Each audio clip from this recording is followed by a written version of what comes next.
அனைவருக்குமே வணக்கம். சற்று முன் கிடைத்திருக்கக்கூடிய ஒரு மிக மிக முக்கியமான செய்தி ஒன்று வெளியாகி உள்ளது. சற்று முன் உதயநிதி ஸ்டாலின் அதிரடி கைது, போலீஸ் குவிப்பு, இது மாதிரி பார்த்தீங்கன்னா செய்திகள் வெளியாயிருக்கு. ஸோ இப்போ அதிரடியாக பார்த்தீங்கன்னா ஏற்கனவே பார்த்தீங்கன்னா அமலாக்கத்துறை கஸ்டடியில் தான் பார்த்தீங்கன்னா உதயநிதி ஸ்டாலின் இருக்காரு. அவர் மீது நிறைய விதமான வழக்கு பதிவுகளும் இருக்குது. இப்போ சமீப காலத்தில் நடந்த ஆகாஷுடைய தொழிலதிபர் பார்த்தீங்கன்னா ஆகாஷ் அவர்களுடைய சம்மந்தப்பட்ட முக்கிய நபர்கள்லாம் பார்த்தீங்கன்னா இதில் பின்னிருந்து இயங்கக்கூடிய முக்கிய புள்ளிகள்லாம் பார்த்தீங்கன்னா இதில் இருக்காங்க அப்படின்ற மாதிரி சந்தேகத்தின் அடிப்படையில் சதுரடியாக இப்போ உதயநிதி ஸ்டாலின் அவர்கள் பார்த்தீங்கன்னா இப்போ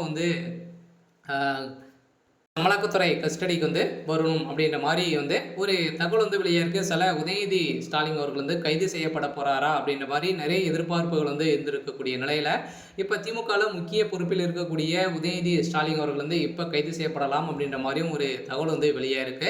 ஸோ இதை பற்றி இந்த வீடியோவில் நம்ம முழுமையாக பார்க்கலாம். ஸோ அதுக்கு முன்னாடி நம்ம சேனலுக்கு இப்போ தான் நீங்கள் முதல் முறையாக வந்திருக்கீங்க அப்படின்னா மறக்காமல் நம்மளுடைய சேனலை சப்ஸ்கிரைப் பண்ணி சப்போர்ட் பண்ணுங்கள்.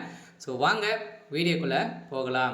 ஸோ பார்த்தீங்கன்னா உதயநிதி ஸ்டாலின் அவர்கள் பார்த்தீங்கன்னா தமிழகத்துடைய துணை முதல்வராக இருக்கார். இவர் பார்த்தீங்கன்னா அதிரடியாக ஆகாஷ் தொழிலதிபரான ஆகாஷ் அவர்கள் சமீப காலத்தில் அவருடைய இடலும் ஸோ அவருடைய இடங்களிலும் அதே மாதிரி பார்த்தீங்கன்னா அவருக்கு சம்மந்தப்பட்ட இடங்களிலும் பார்த்தீங்கன்னா ஸோ தொடர்ந்து ரைடு நடந்தது. எக்கச்சக்கமான பணங்கள் மூட்டை மூட்டையாக சிக்கினது. பார்த்தீங்கன்னா திமுகவுக்கு இவர் தான் பின்பலமாக இருந்து தேர்தலுக்கான பணங்கள் அனைத்துமே பதுக்கி அங்கங்கே பார்த்தீங்கன்னா ஒரு தான் கொடுத்துட்டு வராரு அப்படின்ற மாதிரி ஒரு மீது நிறைய விதமான புகார்களாக இருக்குது. ஸோ இந்த புகாரின் அடிப்படையிலும் இப்போ பார்த்தீங்கன்னா அவருடைய வீட்டில் சம்மந்தப்பட்ட இடங்களில் தொடர்ந்து ரைடு நடந்தது. ஸோ இந்த ரைடின் அடிப்படையில் இப்போ அதிரடியாக உதயநிதி ஸ்டாலின் அவர்களுக்கும் இதில் தொடர்பு இருக்குது அப்படின்ற மாதிரி ஒரு சந்தேகத்தின் அடிப்படையில் உதயநிதி ஸ்டாலின் அவர்கள் அமலாக்கத்துறை கஸ்டடியில் பார்த்தீங்கன்னா உட்படுத்திருக்காங்க.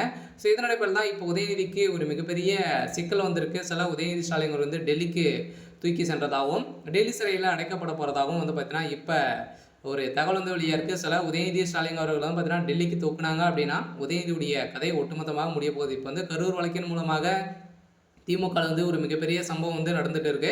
ஸோ உட்கட்சிகளே நிறைய மோதல்கள் ஏற்பட்டு வந்திருந்தாலுமே இப்போ உதயநிதியுடைய வாய்க்கொழுப்பாலே பார்த்தீங்கன்னா திமுகவுக்கு பாதி பலங்களை ஸோ போயிருக்கு.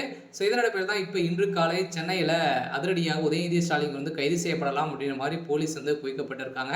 ஸோ இதனால் பார்த்தீங்கன்னா உதயநிதிக்கு கூடிய விரைவில் இன்று இரவுக்குள்ளே பார்த்தீங்கன்னா உதயநிதி ஸ்டாலின் கைது செய்யப்படலாம் அப்படின்ற மாதிரி ஒரு பரபரப்பான ஸோ தகவல் வெளியே இருக்குது. ஸோ இருந்தாலுமே ஸோ என்ன நடக்க போகுது அப்படின்றத ஸோ வெயிட் பண்ணி பார்க்கலாம். ஸோ இது மாதிரி செய்திகளை தெரிஞ்சுக்கணும் அப்படின்னா மறக்காமல் நம்மளுடைய சேனலை சப்ஸ்கிரைப் பண்ணி சப்போர்ட் பண்ணுங்கள். சில பார்த்தீங்கன்னா உதயநிதிக்கு ஒரு மிகப்பெரிய கெடு இருக்குது. இருந்தாலுமே என்ன நடக்க போகுது அப்படின்றத வெயிட் பண்ணி பார்க்கலாம். ஸோ இது மாதிரி செய்திகளை தெரிஞ்சுக்கணும் அப்படின்னா மறக்காமல்